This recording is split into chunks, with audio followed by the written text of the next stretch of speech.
Hi, I'm Michael Geisinger, and I work with the Nutrient and Pest Management Program in Northwest Wisconsin. And I am Dan Marzu. I'm the North Central Region Outreach Specialist for the Nutrient Pest Management Program. So Michael, here in the North Central Region, we didn't get a lot of snow this winter, and we're coming into the spring planting season dry. You know, we're kind of in a moderate drought. It kind of looks like by the map, but the rest of the state is kind of in that similar situation. So as farmers are gearing up to get planting, what are some considerations they should take into effect when they're looking at a cover crop system? Yeah, definitely. So like you said, it's March, we're staying in this field, we're not even really in mud.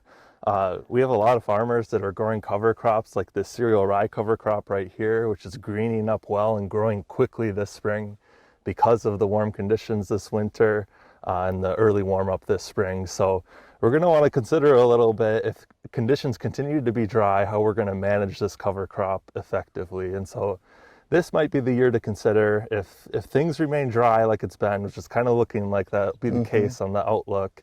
We'll want to consider maybe terminating these cover crops early, doing an early termination 10 to 14 days ahead of time instead of like a planting green situation. And the reason we want to do that is to conserve as much soil moisture as possible for that crop that we're actually growing to pay the bills with, right? And so those are the considerations we want to take a look at this year. Of course, we're going to want to use a full label rate of glyphosate, consider the use of adjuvants that work for your system, and pay attention for those conditions that are optimal for terminating that cover crop. And what we'll want to look for in that standpoint is conditions that are above 55 degrees Fahrenheit during the day and above about 40 degrees Fahrenheit at night. And so those are some of the things to kind of watch out for. Sure. Yeah, and what about those certain weeds that are resistant to glyphosate? Is there anything that farmers have in their toolbox that they can use? Yeah, so we have a variety of weeds across the state that have become resistant to our herbicide modes of action. In order to manage those effectively with like a cereal rye cover crop system like we're in right now, you want to consider the use of an effective burn down herbicide program in addition to the glyphosate you're using to terminate the cover crop.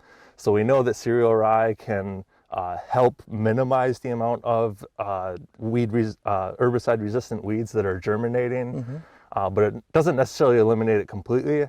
The use of that burn down program is going to really help sort of close the gap there and minimize the weed pressure that we have going into the season, putting us ahead if we're running into things like moisture stress again this year like we did in 2023.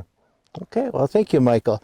For any more information on cover crops, take a look at NPM's Cover Crops 101 publication located at ipcm.wisc.edu.